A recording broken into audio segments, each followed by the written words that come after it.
की गूंज सिंहासन का शोर, इब्राहिम की जयकार। आज हम आपको सुनाने जा रहे हैं एक ऐसे राजा की दास्तान जो न सिर्फ तख्त व ताज का मालिक था, बल्कि अपने दौर का सबसे ताकतवर शहंशाह माना जाता था। यह दास्तान है बल्ख के सुल्तान इब्राहिम इब्न अदहम की। इब्राहिम अदहम सुल्तान, जिनके महल दौलत, शान और शौकत और आलीशान नेमतों से भरे हुए थे, लेकिन उनके दिल को चैन नसीब नहीं था। उनकी जिंदगी में एक ऐसा मोड़ आया जिसने उन्हें फानी दुनिया के मोह से अलग कर दिया और उन्हें तसव्वुफ और इबादत की राह पर डाल दिया। तो आइए सुनते हैं इस अजीम सुल्तान की वो दास्तान जिसने तख्त छोड़कर फकीरी को अपनाया और अपनी जिंदगी को अल्लाह की राह में वक्फ कर दिया। ये सिर्फ एक सुल्तान की कहानी नहीं, बल्कि एक इंसान की रूहानी सफर की मिसाल है। एक ऐसी दास्तान जो हमें अपनी जिंदगी के मकसद को समझने का सबक देती है। आइए मिलते हैं इब्राहिम अदहम सुल्तान से और उनकी पाक जिंदगी के एक नए पहलू को जानने की कोशिश करते हैं।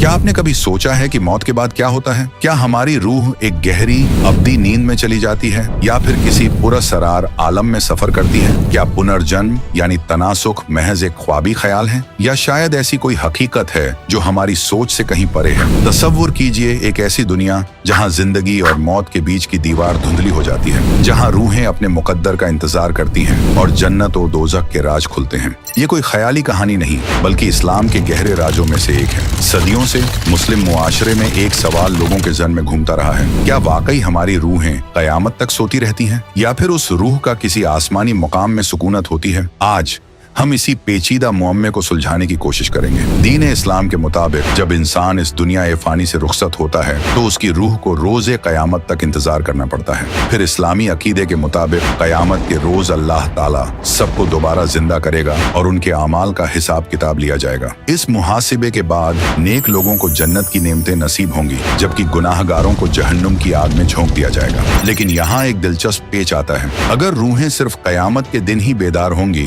तो फिर हजरत मोहम्मद सल्लल्लाहु अलैहि वसल्लम ने शब मेराज में जन्नत और दोज़ख में हजरत आदम अलैहिस्सलाम और उनकी औलाद को कैसे देखा? नाजरीन, आपको बताते चलें कि हजरत आदम ने एक बार दो अलग अलग मंजर देखे। उन्होंने देखा कि उनकी एक औलाद दोज़ख में है, जहां वह अजाब में मुबतला है, जल रही है, तकलीफ में है। ये देखकर हजरत आदम की आंखों से आंसू आ गए। लेकिन फिर उन्होंने अपनी दूसरी औलाद को जन्नत में देखा, जहां वो नेमतों में मगन थी, आराम और सुकून में थी। ये देखकर हजरत आदम मुस्कुरा उठे। नाजरीन, इस विषय पर हमने पहले भी एक तफसीली वीडियो बनाई है। अगर आप पुनर्जन्म के बारे में गहरी मालूमात हासिल करना चाहते हैं और यह जानना चाहते हैं कि इस्लाम में पुनर्जन्म का कोई तस्वुर है या नहीं, तो हमारी यह वीडियो जरूर देखें। इस वीडियो का लिंक डिस्क्रिप्शन बॉक्स में मौजूद है। कुरान और हदीस में इसका वाज़ेह इशारा मिलता है कि बहुत सी रूहें पहले ही जन्नत और दोज़ख में मौजूद थीं और यह कयामत की तसव्वुर से पहले का मामला है। अगर यह कयामत से पहले ही रूनुमा हो रहा है तो इस्लाम में कयामत आने तक की तसव्वुर पर ही सवाल उठते हैं। फिर यह भी सवाल उठता है कि क्या मौत के बाद दोबारा हयात नसीब होती है? इस पेचीदा मुअम्मे को सुलझाने के लिए आइए सुल्तान इब्राहिम इब्न अदहम की एक अनोखी दास्तान की तरफ रुख करते हैं, जिसका जिक्र मशहूर सूफी शायर रूमी ने अपनी किताब मसनवी में भी किया है। इस दिलचस्प दास्तान में ऐसे गहरे राज पोशीदा हैं जो शायद हमें जिंदगी और मौत के इस लाफानी मुअम्मे को समझने में मदद कर सकें। तारीख के झरोखों से झांकती एक कहानी जो हमें बताती है कि इंसान की रूह किस तरह अपने खालिक से मिलने की जुस्तजू में भटकती है।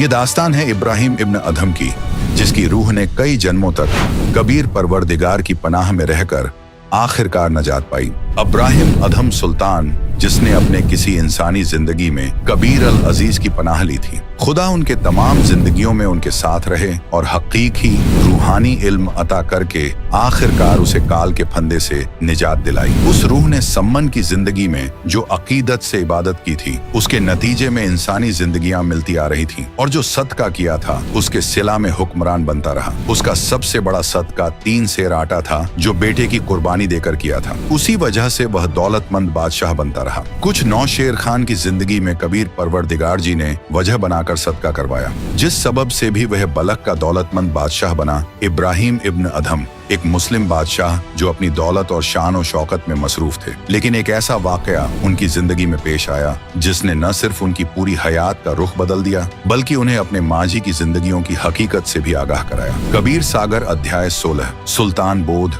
सफ़ा 37 पर सुल्तान इब्राहिम की मुकम्मल कहानी का बयान मिलता है। सुल्तान एक फारसी लफ्ज है जिसका मतलब है बादशाह। इब्राहिम अधम नाम का एक हुक्मरान था, उन्हें सुल्तान कहा जाता था। पिछली जिंदगियों के नेक बंदे बादशाह, मनसबदार और दौलतमंद बनते हैं। आदरणीय संत गरीबदास जी महाराज ने अपनी मुकद्दस कलाम में इरशाद फरमाया है, अनंत कोटि बाजी जहाँ रते सकल ब्रह्मंड, गरीबदास में क्या करूँ यू काल करे देखो। आदरणीय संत गरीबदास जी फरमाते हैं कि अल्लाह कबीर ने उनसे कहा है, ए गरीबदास, मैं इतना कादिर हूँ कि मैंने दीगर मखलूकात और तमाम कायनात को तख्लीक किया है, लेकिन मासूम रूहें मुझे न पहचान कर मुझसे बिछड़ जाती हैं और काल के फंदे में फंस जाती हैं। आखिर मैं क्या करूं? आगे कबीर परवरदिगार आदरणीय गरीबदास जी से कहते हैं, जो जन मेरी शरण है ताका हूँ मैं दास, और गेल गेल लाग्या फिरूं जब तक धरती आकाश,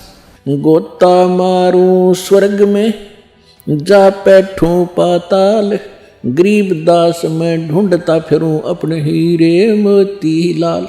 कबीर अर रहमान का फरमान है कि जो बंदा उनसे बैअत यानी नाम दीक्षा लेता है वह उसे हर हाल में नजात दिलाएंगे, चाहे इस जिंदगी में हो या किसी और में। वह उस रूह को अपनी हिफाजत में लेकर काल के फंदे से आजाद करेंगे और उसे सतलोक की राह दिखाएंगे जो नेमतों का घर है। इसी वादे के तहत इब्राहिम इब्न अधम की रूह पिछले कई जन्मों से कबीर परवरदिगार की हिफाजत में थी, मगर एक बार फिर काल ने अपना दांव चला और उसे नाम से मुनक्ता कर दिया। एक रात बादशाह के मकान के करीब किसी नेक बंदे के मकान में कुछ दरवेश आए। रात भर उन्होंने सत्संग फरमाया। बादशाह ने रात में अपने मकान की छत पर बैठकर पूरा सत्संग गौर से सुना। अल्लाह की इबादत की जबरदस्त तहरीक हुई। सुबह अपने वजीरों से कहा कि किसी नेक दरवेश का पता करो और मुझे मिलवाओ। एक मक्कार बाबा बड़ा मशहूर था। बादशाह को उसके पास ले जाया गया। बादशाह उसके बताए तरीके से इबादत करने लगा। बादशाह की उंगली में एक बेशकीमती अंगूठी थी। मक्कार बाबा दिखावा तो करता था कि वह माल और दौलत को हाथ तक नहीं लगाता। लगता था कि बड़ा तारिक दुनिया फकीर है, मगर था धोखेबाज। सुल्तान भी उससे मुतासिर था। उस बाबा ने अपने खास खादिम से कहा कि जिस झरगर ने बादशाह इब्राहिम की अंगूठी बनाई है, उस झरगर से वैसी ही अंगूठी नकली हीरों और मोतियों वाली नकली सोने की बनवा ला। नकली अंगूठी बिल्कुल हूबहू बन गई। एक रोज बादशाह दरवेश के पास गया। दरवेश ने कश्ती सवारी की ख्वाहिश की। सुल्तान इब्राहिम अधम ने फौरन कश्ती सवारी का इंतजाम करवाया। तालाब के बीच में जाकर बाबा ने कहा, जनाब आली, आपकी अंगूठी बेहद खूबसूरत है, जरा दिखाना। बादशाह ने अंगूठी निकालकर दरवेश को दे दी और बाबा देखने लगा। नजर बचाकर अंगूठी बदल दी। बादशाह ने कहा कि आप चाहें तो अंगूठी रख लें या और बनवा दूं। बाबा ने कहा, अरे फकीरों के लिए तो यह खाक है खाक। यह कहकर नकली अंगूठी तालाब में फेंक दी। यह देख बादशाह को पूरा यकीन हो गया कि वाकई में दरवेश तारिक दुनिया फकीर है। मगर कुछ दिन बाद ही उस मक्कार बाबा का भांडा फूट गया। उसके राजदार मुरीद ने बादशाह को सारा किस्सा बताया। इब्राहिम सुल्तान बाबा के पास गए। तब बादशाह ने वह अंगूठी उसी बाबा की झोंपड़ी की जमीन में दफन पाई तो बहुत रंजीदा हुआ और दरवेशों से एतबार उठ गया। उस मक्कार को कैद खाने में डाल दिया। फिर तो बादशाह ने अपने मुल्क के तमाम पीर फकीरों को तलब किया और उनसे सवाल किया कि अगर आपने खुदाए बरतर को पाया है तो मुझे भी उसका दीदार कराओ। इस सवाल का जवाब किसी के पास न था। एक फकीर ने फरमाया कि आप एक दूध का जाम मंगवाए। खादिम ने दूध का जाम लाकर पेश कर दिया। फकीर ने दूध में उंगली डुबोई और बादशाह से कहा, जनाब आली, आपके दूध में घी नहीं है। बादशाह ने कहा, दूध से घी हासिल करने का तरीका है। पहले दूध को गर्म करके ठंडा किया जाता है, फिर जमाया जाता है, तब दही बनता है, फिर मथा जाता है, फिर इसमें से घी निकलता है। फकीर ने कहा, ऐ सुल्तान ए आजम, जिस तरह दूध से घी पाने का तरीका है, वैसे ही इंसानी जिस्म से परवरदिगार को पाने का तरीका है। उस तरीके से अल्लाह ताला की दीदार होता है। मुर्शिद ढूंढो और इबादत करो। बादशाह के दिल में पीर फकीरों के लिए नफरत थी। वह सबको उसी नजरिए से देख रहा था। उस फकीर को भी कैद खाने में डाल दिया। सबसे चक्की चलवाई जा रही थी। सब दरवेश तो खुदाए पाक के लिए ही घर बार छोड़कर निकले होते हैं। राह ए इबादत सही न मिलने के सबब शोहरत की चाह लाजमी है, मगर वे अल्लाह की नेक रूहें होती हैं। खुदा के लिए कोशिश करने से परवरदिगार की उन पर रहमत रहती है। उनको हकीकी इल्म देने के लिए भेस बदल कर अल्लाह ताला उनको समझाते हैं, लेकिन काल के फंदे में उलझकर वे अंधे हो जाते हैं और हकीकत को नजरअंदाज कर देते हैं। मगर खुदाए करीम तो सबका बाप है। वह बच्चा जानकर मुआफ कर देता है और उनकी भी मदद फरमाता है। कैद खाने में गमगीन पीर फकीरों की फरियाद सुनकर उनको रिहा कराने के लिए और अपने नेक आबिद अब्राहम सुल्तान को काल के फंदे से निजात दिलाने के लिए कबीर परवरदिगार एक भैंसे पर सवार होकर सुल्तान अधम के दरबार ए आला में तशरीफ लाए। दरवेश के लिबास में परवरदिगार को देखकर इब्राहिम सुल्तान ने पूछा, आप किस मकसद से आए हैं? परवरदिगार ने फरमाया कि आपके सवाल का जवाब देने आया हूँ। इब्राहिम ने सवाल किया कि मुझे बताइए खुदा कैसा है? अगर आप खुदा से मिले हैं तो मुझे भी मिलवाइए। कबीर जी ने भैंसे से कहा कि बता दे भैंसा, अल्लाह कैसा है? कहाँ है? खुदा की कसम सच कहना। भैंसा इंसान की तरह बोला। कहा कि इब्राहिम मेरे ऊपर जो बैठा यही अल्लाहू अकबर है। सुल्तान को भैंसे को बोलते देखकर हैरत हुई और मुतासिर भी हुआ। सोचने लगा कि यह कोई करिश्मा हो सकता है। कबीर परवरदिगार भैंसे समेत वहाँ से गायब हो गए। इब्राहिम को चक्कर आ गया। कबीर परवरदिगार कैद खाने के सामने खड़े हो गए। सिपाहियों को हुक्म था कि कोई भी दरवेश मिले उसे कैद में डाल दो, इसलिए उन्होंने कबीर परवरदिगार को कैद कर दिया। सिपाहियों ने कहा कि चक्की चलाओ। बाकी सब फकीर भी चक्की चलाकर आटा पीस रहे थे और गिड़गिड़ा रहे थे। कबीर परवरदिगार ने सिपाहियों से कहा कि हम कैदी एक काम करेंगे, एक काम सिपाही करेंगे। हम चक्की चलाएंगे तो तुम सिपाही चक्की में गंदुम, गेहूं, चना, बाजरा डालोगे या हम गंदुम डालेंगे, तुम चक्की चलाओ। सिपाहियों ने चालाकी से कहा कि हम गंदुम डालेंगे, तुम चक्की चलाओ। कबीर परवरदिगार ने कहा कि सब दरवेश खड़े हो जाओ। यह कहकर अपनी चक्की को असा लगाया। उसी वक्त सब 360 चक्की अपने आप चलने लगी। कबीर अल अजीज ने कहा, सिपाही भाई डालो गंदुम, पीसो जितना चाहिए। दरवेशों से कहा कि आंखें मूंद लो। सबने आंखें मूंद ली। फिर परवरदिगार ने कहा कि आंखें खोलो। सबने आंखें खोली तो सब कैद खाने से बाहर बल्ख शहर से दूर जंगल में खड़े थे। कबीर परवरदिगार ने कहा कि आप इस बादशाह के मुल्क को छोड़कर दूर चले जाओ। सब आबिदीन परवरदिगार को सलाम करके और शुक्रिया अदा करके भाग चले। बादशाह को खबर मिली कि एक साहिब एक करामात फकीर आया था। सब कैदियों को रिहा करके ले गया। जाते वक्त दिखाई नहीं दिए। एक चक्की को असा लगाया, सब 360 चक्कियां चलने लगी हैं। बादशाह कैद खाने में गया। चलती चक्कियों को देखकर दंग रह गया। चक्कियां बंद हो गईं। बादशाह सोच में डूब गया। कुछ अय्याम के बाद परवरदिगार कबीर एक ऊंट चराने वाले देहाती जैसे लिबास, हाथ में लंबा आसा लेकर बादशाह के कसर की छत पर नमूदार हुए। रात का वक्त था। बादशाह सो रहा था। कबीर परवरदिगार ने छत के ऊपर असा को जोर जोर से मारना शुरू किया। सुल्तान इब्राहिम नींद से जागा। मुलाजिमों को डांटा कि यह कौन शोर मचा रहा है, लाओ पकड़कर। मुलाजिम ऊपर गए। एक सारबान को छत पर से पकड़कर सुल्तानी के सामने पेश किया। बादशाह ने पूछा, तू कौन है? मेरे कसर की छत पर क्या कर रहा है? कबीर अल अजीज ने फरमाया कि मैं सारबान कारवाम हूँ। मेरा एक ऊंट गुम हो गया है, उसको छत पर ढूंढ रहा हूँ। सुल्तान अधम ने कहा कि ए मासूम बंदे, छत के ऊपर ऊंट कैसे चढ़ सकता है? ये तो कभी हुआ ना होगा। कहीं जंगल में ऊंट को ढूंढ। परवरदिगार कबीर ने कहा कि ए इब्राहिम, जैसे ऊंट छत के ऊपर नहीं हो सकता, न छत के ऊपर कभी मिलता है, ऊंट को जंगल में ढूंढना पड़ता है। इसी तरह अल्लाह ताला तख्त शाही पर बैठकर ऐश और आराम मौज मस्ती करने से नहीं, वह दरवेशों में मिलता है। इतना कहकर कबीर परवरदिगार गायब हो गए। सुल्तान अधम बेहोश होकर जमीन पर गिर पड़ा। हुजरा और बेगमात ने एक अमिल झाड़ फूंक करने वाला बुलाया। उसने बादशाह के एक हाथ पर तावीज बांध दिया और कहा कि इन पर जिन्न भूत का साया है, ठीक हो जाएगा। बादशाह का दिल मुल्क के इंतजाम में नहीं लग रहा था, मलूल रहने लगा। कुछ अरसे बाद बादशाह मामूली हो गया और दोबारा ऐश और आराम में मसरूफ हो गया। खुदाए कबीर अपने खूबियों के मुताबिक फिर एक तमाशा दिखाने तशरीफ लाए। एक मुसाफिर का भेस बनाकर बगल में कपड़ों की पोटली दबाए देहाती लिबास में शाम के वक्त सुल्तान के कसर ए आला में पहुंचे। सुल्तान मकान के दरवाजे पर सहन में कुर्सी पर बैठा था। बादशाह ने पूछा कि आप यहाँ किस मकसद से आए हैं? खुदाए कबीर ने फरमाया कि मैं एक राहगीर हूँ, रात को आपकी सराय में ठहरना चाहता हूँ। एक रात का किराया बताइए कितना होगा? सुल्तान इब्राहिम अधम मुस्कुराया और बोला कि ऐ सात दिल मुसाफिर, ये कोई सराय नहीं है, ये तो मेरा कसर शाही है। मैं इस शहर का हुक्मरान हूँ। कबीर और रहमान ने सवाल किया कि आपसे पहले इस कसर में कौन रहता था? सुल्तान इब्राहिम अधम ने जवाब दिया कि मेरे आबा व अजदाद यहाँ मुकीम थे। फिर कबीर अल्लाह ने पूछा, वे कहाँ हैं? मैं उन्हें देखना चाहता हूँ। सुल्तान ने जवाब दिया, वे तो अल्लाह को प्यारे हो गए। खुदा ने पूछा कि आप कितने दिन इस कसर में रहेंगे? जवाब की बजाय सुल्तान ने गहरी सोच में डूबकर कहा कि मुझे भी एक दिन रुखसत होना है। कबीर परवरदिगार ने फरमाया कि ए गाफिल इंसान, ये सराय नहीं तो और क्या है?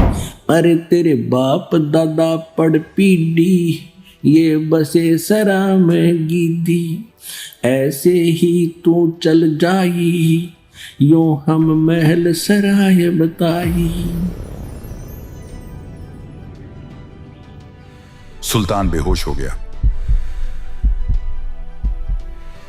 कुछ अय्याम बाद बादशाह फिर अपनी पुरानी रवायत पर लौट आया। रोज के वक्त सुल्तान इब्राहिम अपने नौलखा बाग में आराम फरमाया करता था। उसके बिस्तर को एक कनीज आरास्ता करती थी। चारों तरफ गुलदस्ते सजाती थी। कनीजों का लिबास मलिकाओं से अलग होता था। तमाम कनीजों का लिबास एक जैसा होता था। रहीम और करीम कबीर ने उस अपनी अजीज रूह के जिस्म को काल के फंदे से निजात दिलाने के लिए क्या क्या तदबीरें की। एक रोज खुदाए कबीर ने एक कनीज का भेस बनाया। बाग में सुल्तान का बिस्तर एक खास आरास्ता किया। फूलों के गुलदस्ते निहायत खूबसूरत अंदाज में सजाए और खुद उस पलंग पर लेट गए। सुल्तान इब्राहिम आया तो देखा एक कनीज मेरे शाही पलंग पर सो रही है। इसे मेरा जरा सा भी खौफ नहीं है। बादशाह ने उसी लम्हे कोड़ा उठाकर लेटे हुए खुदा कबीर की कमर पर 3 बार मारा। 3 निशान कमर पर नुमाया हो गए। चाम उधड़ गया। कनीज के भेस में खुदा ने पलंग से उतरकर एक बार गिरिया का इजहार किया और फिर जोर जोर से हंसने लगी। इतनी तकलीफ के बावजूद कनीज को हंसते देखकर इब्राहिम हैरत में पड़ गया। वह सोच रहा था कि कनीज को तो बेहोश हो जाना चाहिए था या जान से जाना चाहिए था। सुल्तान ने कनीज के भेस में खुदा का हाथ थामा और पूछा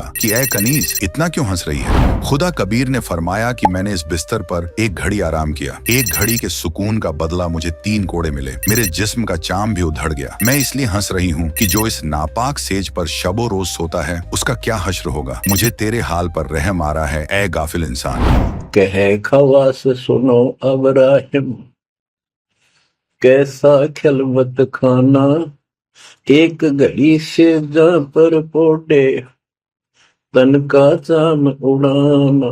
जो सोवत जो सो रहता उनका के हाल गुजारता। इतना कहते अंतर्ध्यान हो गया। ये मंजर देखकर सुल्तान अधम बेहोश हो गया। जब होश आया तो हैरत में पड़ गया कि ये क्या हो रहा है, मेरी समझ से परे है। कुछ अरसे बाद वुज़रा और बेगमात ने मशवरा दिया कि बादशाह को शिकार पर ले जाओ, कई दिनों तक जंगल में रहो, इनके दिल की परेशानी कम हो जाएगी। ऐसा ही किया गया। पहले ही दिन जोहर तक कोई शिकार नजर न आया। सुल्तान को यह सब नागवार गुजरा।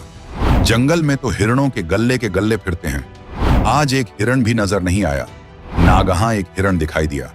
बादशाह ने कहा कि यह हिरण किसी सूरत में बचकर नहीं जाना चाहिए। जिसके करीब से जिंदा गुजर गया उसकी खैर नहीं। इतना कहते ही हिरण सुल्तान के घोड़े के नीचे से निकलकर जंगल की तरफ भाग निकला। बादशाह ने शर्मिंदगी के मारे घोड़ा पीछे पीछे दौड़ाया।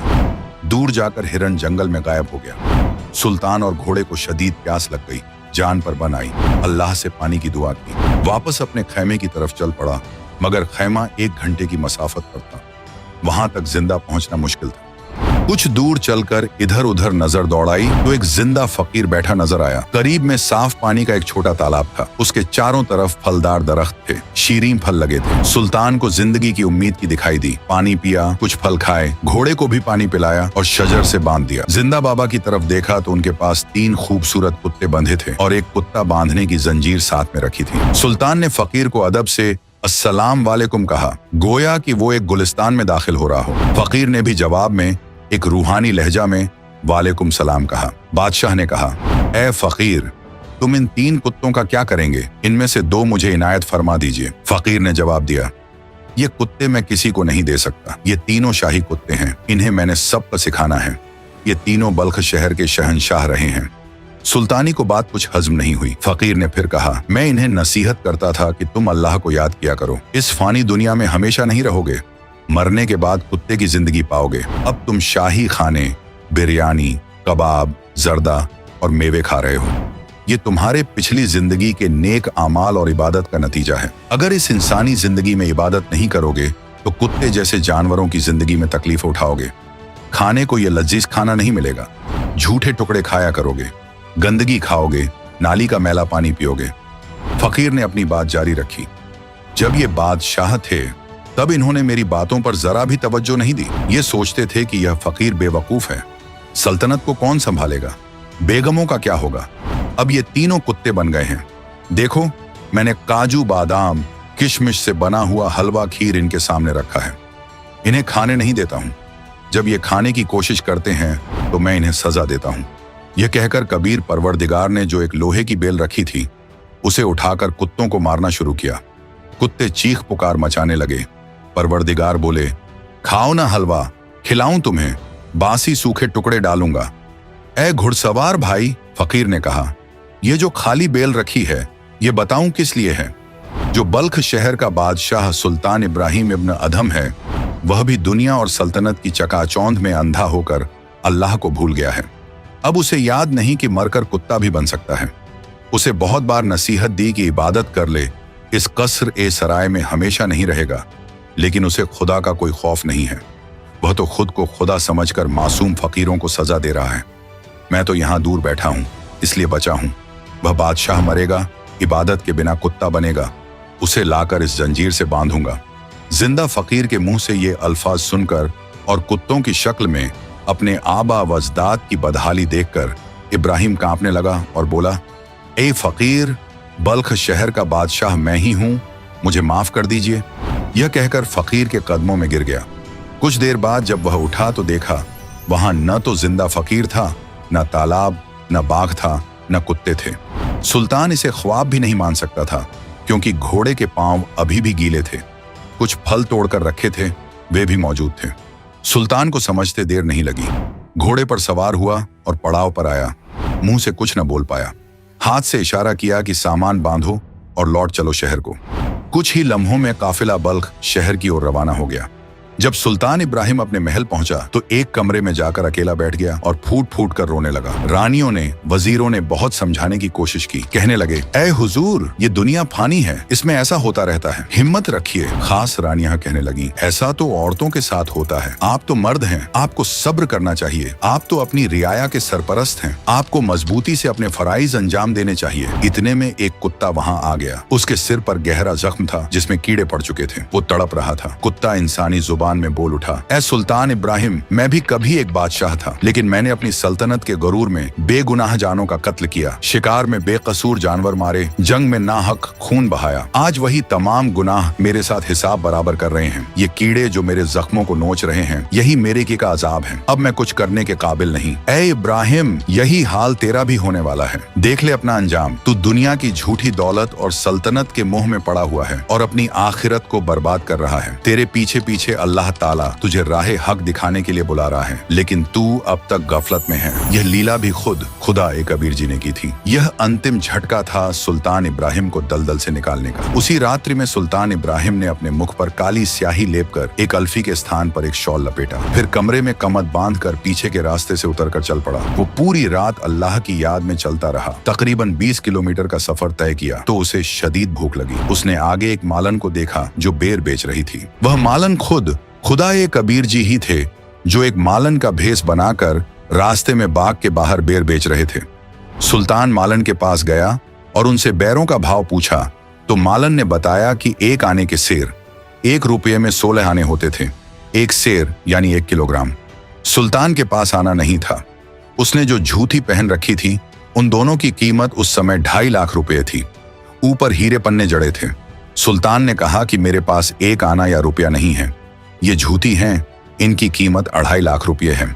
ये दोनों ले लो, मुझे भूख लगी है, 1 सेर बेर तोल दो। मालन 1 सेर बेर तोलकर इब्राहिम के शॉल के पल्ले में डालने लगी तो एक बेर नीचे गिर गया। उस बेर को उठाने के लिए मालन ने भी हाथ बढ़ाया और इब्राहिम ने भी मालन के हाथ से बेर छीनना चाहा। दोनों अपना बेर होने का दावा करने लगे। उसी वक्त खुदाए कबीर ने मालन का रूप बदलकर अपने वास्तविक रूप में आ गए और सुल्तान को जोर से एक थप्पड़ मारा और कहने लगे, ये गमवार, तू इतना मूर्ख, 2.5 लाख की जूती छोड़ रहा है और 1 पैसे के बेर के ऊपर झगड़ा कर रहा है। ये कैसा त्याग है तेरा? जा वापस कर ले अपना राज। खुदाए कबीर ने कहा कि हे प्यारी आत्मा, घर के त्याग देने से कुछ नहीं होता, हृदय से त्याग मिट्टी समझ इसको। तब उसको अपनी गलती का एहसास हुआ और फिर परवरदिगार कबीर जी ने कहा, इब्राहिम मैं वही अल खिज्र हूं जिसके पास कुरान ज्ञानदाता ने हजरत मूसा को सच्चा इल्म लेने के लिए भेजा था, लेकिन हजरत मूसा मेरी शर्तों पर खरा नहीं उतर सका, इसलिए मैंने हजरत मूसा को वह सच्चा इल्म नहीं बख्शा। इब्राहिम अब तू घर त्याग कर आ गया है, इसलिए मैं अब तुझे वह गुप्त इल्म बता रहा हूं। नाजरीन गौर फरमाइएगा, चूंकि सुल्तान इब्राहिम मुस्लिम था, वो इस बात से बिल्कुल वाकिफ था कि पाक कुरान शरीफ में इस वाक़े का साफ तौर पर जिक्र मिलता है। सूरतुल कहफ 18 आयत नंबर 60 से 68 में इसी तरह का एक किस्सा बयान किया गया है, जहां हजरत मूसा अलैहिस्सलाम की मुलाकात हजरत अल खिज्र अलैहिस्सलाम से होती है। ये पूरा मंजर देखकर सुल्तान इब्राहिम खुदाए कबीर के कदमों में गिर पड़ा और रोते हुए कहने लगा, ऐ परवरदिगार, तूने मुझ पर बड़ी रहमत फरमाई, मैं तो जहन्नम का हकदार बन चुका था, मगर तूने मुझे बचा लिया। खुदाए कबीर ने फरमाया, बेटा मुझे पहले से मालूम था कि तेरी सबसे बड़ी दुश्मन ये सल्तनत, ये रियासत और ये शान और शौकत है, जिसे तू अपनी सबसे बड़ी ताकत समझ रहा था। अब तू इस गुमान से आजाद हो चुका है, इसलिए मैं तेरे साथ हूँ। तुझे जिस चीज की जरूरत पड़े मुझे याद करना, तू मुझे अपने करीब ही पाएगा। इतना कहकर खुदाए कबीर गायब हो गए। उस रात सुल्तान ने बड़ी मुश्किल से वक्त गुजारा। सुबह हुई, भूख शदीद लग रही थी। उसने दिल से खुदाए कबीर को पुकारा, या अल्लाह भूख बहुत लगी है। तभी अचानक आसमान से एक थाली आई जो एक सफेद कपड़े से ढकी हुई थी। वो थाली आकर सुल्तान के सामने ठहर गई। जब उसने कपड़ा हटाया तो देखा कि उसमें काजू, किशमिश, सेब, संतरे, हलवा, खीर, पूरी, कचौड़ी और न जाने कितनी नियमतें रखी हुई थी। मगर ये देखकर सुल्तान इब्राहिम का दिल कांप गया। उसने फौरन थाली को फिर से कपड़े से ढक दिया, मुंह फेर लिया और कहने लगा, ऐ अल्लाह, तूने मुझे इन नियमतों के जाल से निकाला था, फिर क्यों भेज दिया? बस मुझे एक सूखी रोटी दे दे। ये सब देखकर अल्लाह ताला कबीर जी ने आकाशवाणी की ओर कहा, अब्राहिम तू सफल हुआ, अब तेरी रूह इस गंदे दलदल से हट चुकी है। अब तू जंगल से लकड़ी तोड़ और उसे बेचकर अपना गुजारा कर और भक्ति कर, लेकिन सच्चे नाम बिना बात नहीं बनेगी। इतना कहकर अल्लाह ताला कबीर जी की आकाशवाणी बंद हो गई। कुछ दिन बाद परवरदिगार कबीर जी राजा को मिले और प्रथम मंत्र दिया, फिर उसके बाद सतनाम दिया और कहा, तुझे सारनाम दूंगा जब तू योग्य हो जाएगा। कबीर सागर के सुल्तान बोध में सफा 62 पर गवाही है। प्रथम पाण प्रवाणा लेई, पीछे सार शब्द तोई देई, तब सदगुरु ने अलख लखाया, करी प्रतीत परम पद पाया, सहज चौका कर दीन्हा पाना, नाम काल का बंधन तोड़ बगाना। गौर करें, उस वक्त इब्राहिम के पास न तो आरती चौका करने को मालो दौलत था, न कोई और सहूलत थी। यह असली कबीर साहब की दीक्षा की रस्म है। जिस आरती चौका में लाखों या हजारों का सामान, नारियल वगैरह का कोई इंतजाम नहीं है, वह तो बाद में कोई पाठ कराना चाहे तो कराए, वरना दीक्षा की रस्म सिर्फ मंत्रित पानी और मीठी चीजों, मिश्री, शक्कर, गुड़ से की जा सकती है। सतनाम और सार शब्द में पान, पीने की चीज नहीं दिया जाता, बस दीक्षा मंत्र बताए समझाए जाते हैं। संत गरीबदास जी देहात छुड़ानी, झिला झज्जर, हरियाणा को कबीर परवरदिगार मिले थे। उन्हें रूहानी नजर अता की थी। उसी के मुतालिक आदरणीय संत गरीबदास जी ने इरशाद फरमाया है, हम सुल्तानी नानक तारे दादू को उपदेश दिया, जात जुलाहा भेद न पाया, वो का सीमा है कबीर हुआ। अनंत कोट ब्रह्मांड का एक रति नहीं भारे, सतगुरु पुरुष कबीर हैं ये कुल के सिरजनहारे। कुछ अर्श बाद एक दिन राजा गांव से गुजर रहा था। रास्ते में वर्षा होने लगी, शीतल वायु बहने लगी। अब्राहिम ने एक झोंपड़ी देखी जो एक किसान की थी। उसके पास 2 बीघा जमीन बिना सिंचाई की थी, एक बूढ़ी गाय जो 4-5 बार प्रसव कर चुकी थी, एक काणी स्त्री थी। शीतल वायु के कारण उत्पन्न ठंड से बचने के लिए अब्राहिम अधम सुल्तान उस झोंपड़ी के पीछे लेट गया। रात्रि में दोनों पति पत्नी बातें कर रहे थे कि वर्षा अच्छी हो गई है, गाय का चारा पर्याप्त हो जाएगा, अपने खाने के लिए भी अच्छी फसल पकेगी, अपने ऐसे ठाठ हो जाएंगे, ऐसे तो बलख बुखारे के बादशाह के भी नहीं हैं। सुल्तान अब्राहिम अधम ये सब वार्ता सुनकर उनकी बुद्धि पर पत्थर गिरे जानकर उनको भविष्य के दुखों से अवगत कराने के उद्देश्य से सूर्योदय तक वहीं पर ठहरा रहा। सुबह उठकर उनकी झोंपड़ी के द्वार पर खड़ा होकर सलाम किया। दोनों पति पत्नी झोंपड़ी से बाहर आए। अब्राहिम उनको भक्ति करने तथा माया से मुख मोड़ने का ज्ञान देने लगा। कहा कि आपके पास तो एक गाय है, एक स्त्री है, 2 बीघा जमीन है, आप इसी से चिपके बैठे हो, इसे बलख के बादशाह से भी अधिक ठाठ मान रहे हो। ये तो कुछ दिनों का मेला है, तुमको गुरुजी से उपदेश दिला देता हूं, तुम्हारा जीवन धन्य हो जाएगा। मैं ही बलख शहर वाला सुल्तान इब्राहिम अधम हूँ। मैं उस राज्य को छोड़कर परमात्मा की प्राप्ति के लिए चला हूँ। उन्होंने कहा कि हमें तो लगता नहीं कि आप बलख शहर के राजा हो। यदि ऐसा है तो तेरे जैसा मूर्ख व्यक्ति इस पृथ्वी पर नहीं है। आपकी शिक्षा की हमें आवश्यकता नहीं है। सुल्तान ने कहा कि रांडी ढांडी नात जे ये नरकइये काग और पुलक बुखारा जाग दिया थी कोई पछड़ी लागे। इसके बाद इब्राहिम अधम जमीन का सुल्तान तो नहीं रहा, लेकिन इबादत का सुल्तान बन गया, वली कामिल बन गया। इसलिए उसे सुल्तान या प्यार में सुल्तानी नाम से शोहरत मिली। आगे की दास्तान में इसे सिर्फ सुल्तानी नाम से ही लिखा कहा जाएगा। जैसे धर्मदास जी को धनी धर्मदास कहा जाने लगा था, वे इबादत के धनी थे, वैसे दुनियावी दौलत की भी कोई कमी नहीं थी। सुल्तान इब्राहिम के पिछले जन्मों की दास्तान नेकी और सेऊ तो उसी जिंदगी में नजात पा गए, लेकिन सम्मन के दिल पर जख्म लग गया कि अगर मेरे पास दौलत होती तो मुझे बेटे की कुर्बानी न देनी पड़ती। अल्लाह ताला ने उसी जन्म में सम्मन नेकी सेऊ को मालो दौलत से नवाजा था। वे गरीब नहीं रहे थे। सम्मन दिल्ली का बड़ा अमीर शख्स हो गया था, लेकिन फिर नजात की ख्वाहिश नहीं रही। मुर्शिद कामिल के लिए बेटे की कुर्बानी देने की वजह से अगली जिंदगी में नौशेर खां शहर के बादशाह के घर पैदा हुआ, शहनशाह बना। 80 खजाने हीरे मोतियों से भरे थे, लेकिन सदका नहीं करता था, न अल्लाह को याद करता था। खुदाए ताला कबीर साहिब जिंदा बाबा अल खिज्र का भेष बनाकर नौशेर खान बादशाह के पास गए और सदका करने की नसीहत दी। बादशाह ने कहा, मैं गरीब बादशाह हूँ। जिंदा ने कहा कि आपके 80 खजानों पर परचम लहरा रहे हैं। बादशाह ने कहा, ये तो कोयले हैं। जिंदा ने कहा, जैसी तेरी नियत है कोयले हो जाएंगे। बादशाह ने खजाने खोलकर देखे तो वाकई कोयले हो गए थे। बादशाह ने परवरदिगार के कदम पकड़कर मुआफी मांगी। परवरदिगार ने कहा कि अगर ज्यादा माल सदका करे तो ये फिर से हीरे मोती बन जाएंगे। बादशाह ने कहा, जैसा आप फरमाएं वैसा ही करूंगा।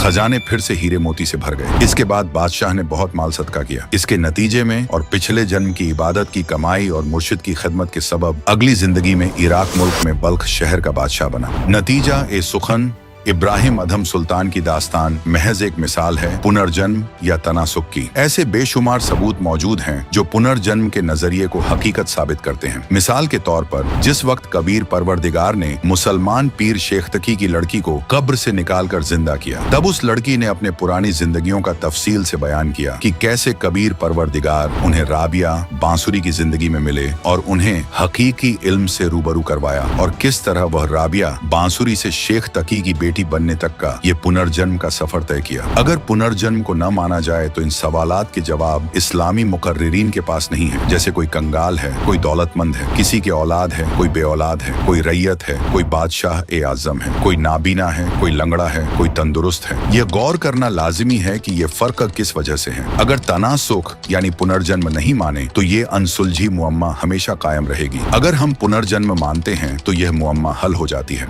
आदरणीय गरीबदास जी ने इरशाद फरमाया है कि कहते पिछली तब से होता है पूर्ण हंस मुराद, यानी ए नेक आबिद, पिछली जिंदगी में किए जिक्र व रियाजत से मुराद पूरी होती है। पहले वाले जन्मों में जिसने जैसा जिक्र और रियाजत किया है या गुनाह सवाब किया है, उसी के बुनियाद पर कोई बादशाह बना है, कोई बड़ा मनसबदार बना है, कोई बड़ा सेठ दौलतमंद बना है, कोई कंगाल है, कोई लंगड़ा है, कोई मरीज है, कोई तंदुरुस्त है, कोई बेगम है, कोई मलिका है, कोई कामिल उम्र जीता है, कोई कम उम्र में फौत हो जाता है, कोई हैवान है, कोई परिंदा है, कोई गंदी नाली के कीड़े हैं। यह सब पिछले जन्मों में किए आमाल के बुनियाद पर ही होता है। अभी आपने देखी सच्ची वाकयात पर मबनी इब्राहिम अधम सुल्तान की वीडियो विजुअलाइजेशन के वसीले से। नाजरीन, अब आप इस दास्तान को अल्लाह कबीर जी के सच्चे रहनुमा बाखबर संत रामपाल जी महाराज की जुबानी सुनिए, क्योंकि ये पाक वाणी खुद बाखबर के मुखारबिन से अदा हुई है और ये बेमिसाल सवाब और रूहानी सुकून बख्शती है। कहा कबीर, हम कारवान हो आए, महलों पर ऊंट बताई। बोले पादशाह सुल्ताना, तू रहता कहाँ दीवाना। दूजे का सिद्ध गवन किया रे, डेरा महल सराय लिया रे। जब हम महल सराय बताई, सुल्तानी को तावर आई। अरे तेरे बाप दादा पड़ पीढ़ी, ये बसे सराय में गिद्दी। ऐसे ही तू चल जाई, यो हम महल सराय बताई। अरे कोई कासिद को गलावे, इस पंडित खाने दावे। उठे पादशाह सुल्ताना, वहाँ का सिद्ध गैब छिपान। तीजे बांधी हो सेज बिछाई, तन तीन कोरड़े खाई। तब आया अनहद हासा, सुल्तानी गहे खवासा। मैं एक घड़ी से जा सोई, तात मेरा यू हवाल होई। जो सोव दिवस अरुराता, तिनका क्या हाल विधाता। तब गैबी बहे खवासा, सुल्तानी हुए उदासा। यो कौन छलावा भाई, या का कुछ भेद न पाई। चौथे योगी बहे अमजिंदा, लिन तीन कुते गल फंदा। दीनी हम साकल डारी, सुल्तानी चले बगबाड़ी। बोले पात सहा सुल्ताना, कहाँ से आए जिंद दीवाना। ये तीन कुत्ते क्या कीजे, इनमें से दो हमको दीजे। अरे तेरे बाप दादा हैं भाई, इन बड़ बद फैल कमाई। या लो लंगर शीश लगाई, तब कुत्तों धूम मचाई। अरे तेरे बाप दादा पड़ पिड्डी, तो समझे क्यों नहीं गिद्दी। अब तू तख्त बैठ कर भूली, तेरा मन चढ़ने को सोली। योगी जिंदा गैब बयारे, हम ना कुछ भेद लहारे। बोले पादशाह सुल्ताना, जा खड़े अमीर दीवाना। ये चार चरित्र बीते, हम ना कछु भेद न लीते। वहाँ कबीर मारा ज्ञान गलोला, सुल्तानी मुख नहीं बोला। तब लगे ज्ञान के बाना, खाड़ी बेगम माल खजाना। सुल्तानी योग लिया रे, कबीर सतगुरु उपदेश दिया रे। छोड़ा 18 लाख तुरारे, सब लग गया माल बुरारे। छोड़े गज गए बरजल होड़ा, अब बहे बाट के रोड़ा। संग 16 सहस सुहेली, एक से एक अधिक नवेली। छोड़े हीरे हिरंबर लाला, सुल्तानी मोटे ताला। जिन लोक पर गिना त्याग्या, सुन शब्द अनाहद लाग्या। पगड़ी की कॉपी न बनाई, सालों की अल्फी लाई। शीस किया मोकारा, सुल्तानी तजा बुखारा। गण गंधर्व इंदर लर्जे, धन मात पिता जिन सिरजे। बया सपतपुरी पर साका, सुल्तानी मार्ग बाका। जिन पांचों पकड़ पछाड़ा, इनका तो दे दिया बाड़ा। सुन शब्द अनाहद राता, जा काल कर्म नहीं जाता। नहीं कच्छ मच्छ कूरम्बा, जा धौल धरणी नहीं थम्बा। नहीं चंद्र सूर जा तारा, नहीं धौल धरणी गए नारा। नहीं शेष महेश गणेशा, नहीं गौरा शारद बेसा। जा ब्रह्मा विष्णु नवाणी, नहीं नारद शारद जानी। जा नहीं रावण नहीं रामा, नहीं माया का विश्राम। जा परशुराम नहीं परचा, नहीं बलि बावन की चर्चा। नहीं कंस कन्ह करतारा, नहीं गोपी ग्वाल पसारा। यो आवन जान बखेड़ा, या कौन बसावे खेड़ा। जा 9 10वां नहीं भाई, दूजे कूठा सरनाही। जा नहीं आचार विचारा, नहीं कोई सालग पूजन हारा। वेद कुरान पंडित काजी, जा काल कर्म नहीं बाजी। नहीं हिंदू मुसलमाना, कुछ राम न दुआ सलाम। जा पाती पान न पूजा, कोई देव नहीं है दूजा। जा देवल धाम न देही, चिन्हो क्यों न शब्द स्नेही। नहीं पिंड प्राण जा श्वासा, नहीं मेर सुमेर कैलासा।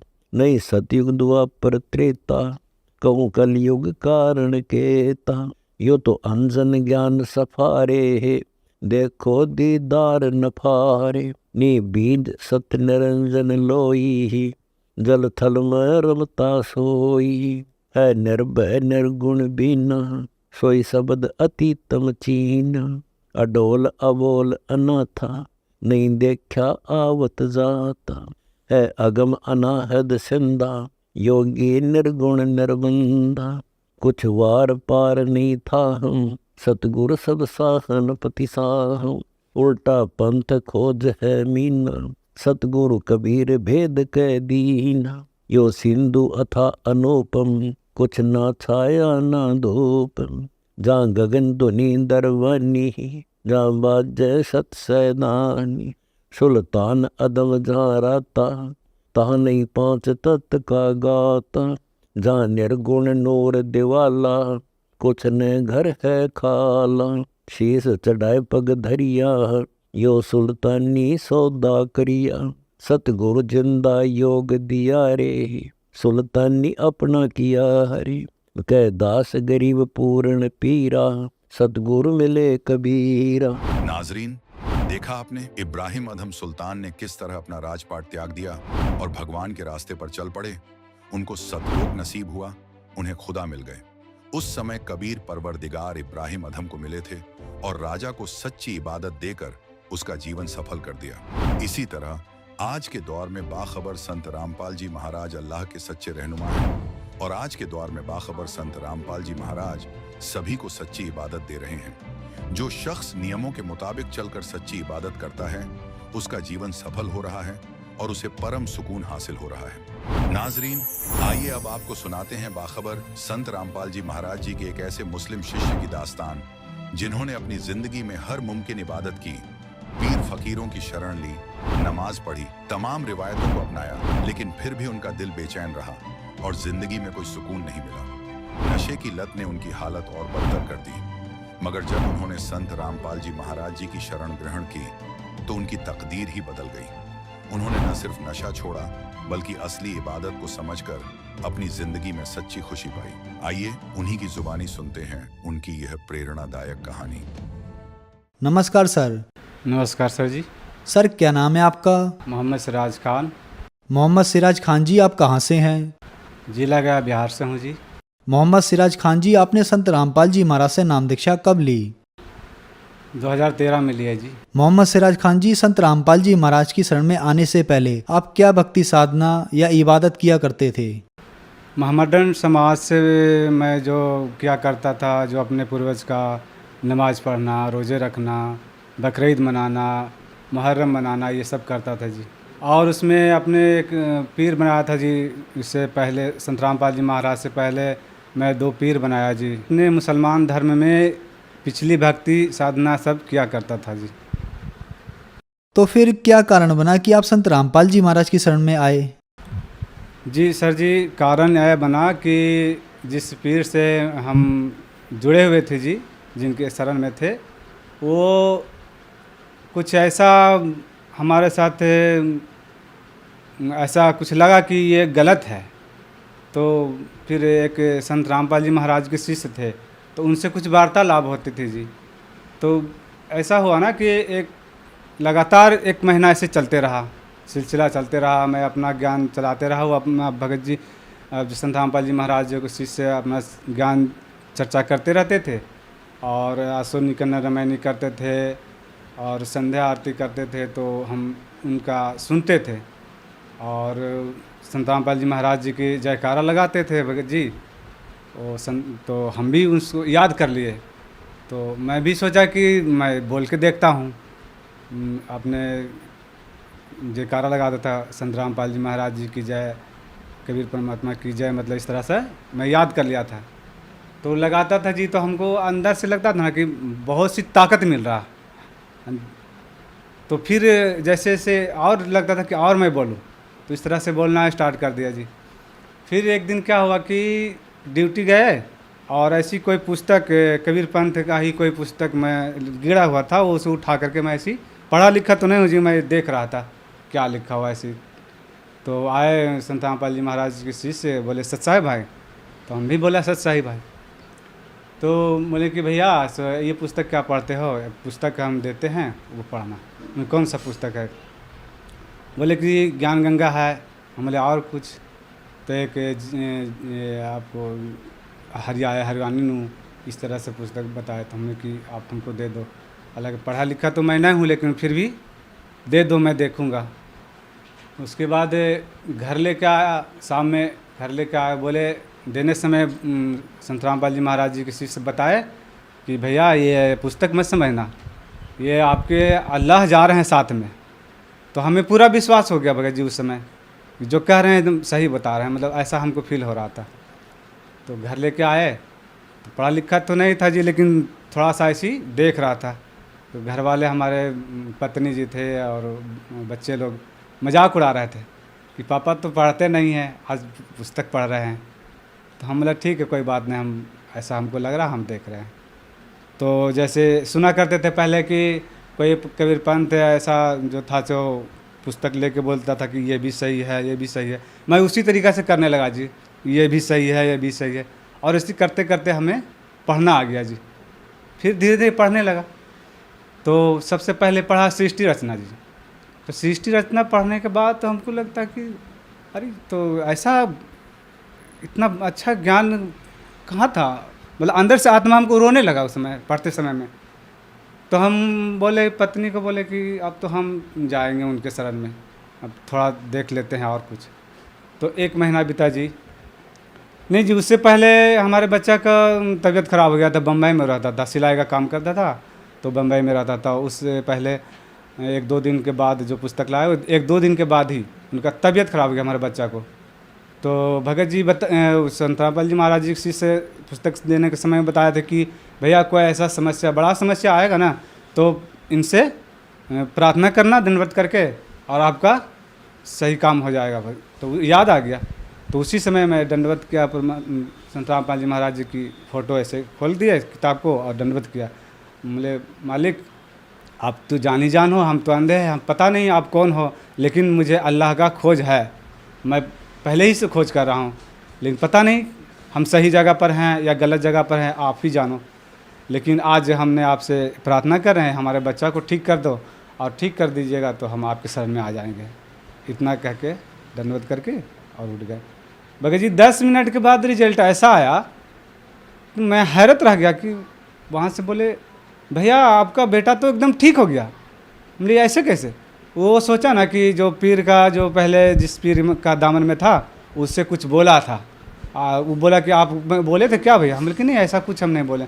हम मन ही मन में अपना बोले कि हम एक ऐसी घर बैठे एक पुस्तक था, उनमें संत रामपाल जी महाराज जी के फ़ोटो लगा हुआ था, उससे हम ऐसी प्रार्थना किए थे। तो फिर बोलने में मतलब वो दूसरा फील समझा, क्योंकि वो पहले गुरु भाई था। तो हम जब बोले ना तो उसको चोट सा जैसा लगा, फिर चुप हो गया। तो फिर हमें तो विश्वास हो गया कि अब तुम्हारे परमात्मा, हमारे अल्लाह तो यही है, जो कि 10 मिनट के अंदर ऐसा रिजल्ट आ गया जी। उस समय हम ठान लिए कि अब हम संत रामपाल जी महाराज के शरण में जाएंगे ही जाएंगे, चाहे दुनिया कुछ भी कह दे। तो घर में बहुत सा मुर्गी वगैरह रहता था, मतलब नफरत सा जैसा होने लगा। और उसके बाद वो जो संत रामपाल जी महाराज जी के शिष्य थे, उनसे हम चिप में अपना मेमोरी में डलवा लिए थे कि भैया से कुछ हमको डाल दो, हम सुनेंगे। तो वो सत्संग डाल दिए। वहाँ संत रामपाल जी महाराज जी के बरवाला आश्रम में ले गए। संत रामपाल जी महाराज से नाम दीक्षा लिए। मोहम्मद सिराज खान जी, संत रामपाल जी महाराज से नाम दीक्षा लेने के बाद आपको क्या लाभ मिले? भगत जी लाभ तो बहुत सारे मिले हैं संत रामपाल जी महाराज जी की दया से, लेकिन मोटा मोटा सा लाभ बताता हूँ मैं। सबसे पहले लाभ तो भगत जी आपको पहले बताया कि हमारे बच्चे का बीमारी ठीक हो गया। उसके बाद हमारी पत्नी को बवासीर का बीमारी था, वो भी परमात्मा की दया से, संत रामपाल जी महाराज जी की दया से ठीक हो गया जी। और एक लाभ और हुआ भगत जी, हमारी पत्नी जी रेलवे लाइन में गुस्सा के मारे कटने चली गई थी भगत जी। संत रामपाल जी महाराज जी के हमने नाम दीक्षा ले ली थी। उसके बाद तो हम संत रामपाल जी महाराज जी के घर में दंडवत प्रणाम स्थन था, उस जगह दंडवत किए और बोले कि मालिक अब इस दास का इज्जत आपके हाथ में है, हमारे छोटे छोटे से बच्चे हैं, अगर कुछ हो जाता है तो इस दास का इज्जत का कोई ये नहीं रहेगा, अब आप ही जानो कैसे होगा। अब इतना बोल करके हम दंडवत करके बैठ गए। फिर देखें, सोचे कि देख लेते हैं फिर एक बार, पता नहीं किधर चली गए। तो आप इधर निकले आगे तो देख रहे हैं कि चली आ रही है। अब आते के साथ बहुत से आके घबरा के रोने लगी। मुझे रोती हैं क्यों? तो माफ़ी मांगने लगी पत्नी। बोले हमसे माफ़ी क्यों मांग रहे हो, परमात्मा से माफ़ी मांगो। हम तो परमात्मा से अर्जी लगाए थे। हमारी पत्नी का जीवन दान दिए परमात्मा संत रामपाल जी महाराज। उसके बाद जी हमारे महल्ले एक बेटा है, वो प्रणाम स्थल के नीचे ही वो सोता था जी रात में, और एक चौकी था बगल में जी आगे, उस पर हमारे बड़े बच्चे सोते थे और बच्चे सोते थे। और नीचे जो चौकी के नीचे जो होता है ना, एक सांप ऐसे बैठ करके और ऐसे करके गुरुजी के सामने का फ़ोटो और दम तोड़ दिया जी। हमारे बच्चे ऐसे लेटे हुए थे सामने रात में। फिर क्या हुआ कि रात में आवाज़ मिलता था, लेकिन पता नहीं, हमको लगता कि बाहर में बोलता होगा। फिर हमारी बच्ची जी, छोटी सी बच्ची है, वो झाड़ू देने के लिए गए तो देखा कि अरे ये तो क्या है, तो निकाला तो देख रहे हैं कि इसी सांप ऐसे बैठा हुआ है और ऐसे फंद मार के दम तोड़ दिया भगत जी। फिर उसके बाद फिर एक लाभ और भगत जी संत रामपाल जी महाराज जी की दया से हुई कि हमारे बड़े वाले बच्चा को पथरी का शिकायत हो गया था जी, वो परमात्मा की दया से वो भी ठीक हो गया जी। सर जी ये है डॉक्टर का ये रिपोर्ट है अल्ट्रासाउंड का, उन्होंने अल्ट्रासाउंड में बता दिया जी कि ये 2 पथरी हो गया है जी। ऑपरेशन बोला था, लेकिन संत रामपाल जी महाराज जी की आश्रम पर प्रार्थना लगाने से परमात्मा संत रामपाल जी महाराज की दया से हमारे बच्चे का पथरी का ऑपरेशन नहीं कराना पड़ा और अपने आप ठीक हो गया जी। मोहम्मद सिराज खान जी, क्या आप कोई नशा भी करते थे? जी मैं नशा बहुत करता था जी, काम करके आते थे जी, ताड़े पीना, कभी दारू भी पी लेना अपने साथी संगत के साथ, गांजा भांग बीड़ी सिगरेट सब नशा करते थे जी। संत रामपाल जी महाराज जी की दया से जब नाम दीक्षा लिए जी तो सारे नशा छूट गए जी, सारे हमारे कष्ट दूर हो गए जी। और हमारे परमात्मा संत रामपाल जी महाराज की दया से आज यहाँ एक कट्ठा ज़मीन भी परमात्मा की दया से हो गई जी, संत रामपाल जी महाराज की दया से जी। मोहम्मद सिराज खान जी, आपने संत रामपाल जी महाराज से नाम दीक्षा ली और आप मुस्लिम समाज से हैं, तो क्या संत रामपाल जी महाराज से नाम दीक्षा लेने के बाद आप हिंदू बन गए? जी हमारे संत रामपाल जी महाराज हिंदू नहीं बनाते जी। हमारे संत रामपाल जी महाराज जो धर्म में है, मुस्लिम है तो मुस्लिम रहो जी, लेकिन अपने ग्रंथों को देखो और ग्रंथ में जो भक्ति विधि है वो करो, ये हमारे संत रामपाल जी महाराज बताते हैं। हिंदू धर्म का ग्रंथ है तो हिंदू को बताते हैं कि अपने ग्रंथों से तुलना कर लो, ग्रंथ क्या बताती है वो भक्ति करो। हमारे संत रामपाल जी महाराज जी यही बताते हैं जी। संत रामपाल जी महाराज से नाम दीक्षा कैसे ले सकते हैं? जी संत रामपाल जी महाराज जी की दीक्षा लेने के लिए हम एक चैनल टीवी पर आते हैं, उनका प्रोग्राम आते हैं, उसमें पीली पट्टी पर नंबर चलते हैं, उसे पीली पट्टी पर नंबर लेकर के अपना किसी नज़दीक सेंटर से संपर्क करें और अपना नाम दीक्षा ले, जीवन कल्याण कराएं। धन्यवाद सर। धन्यवाद जी।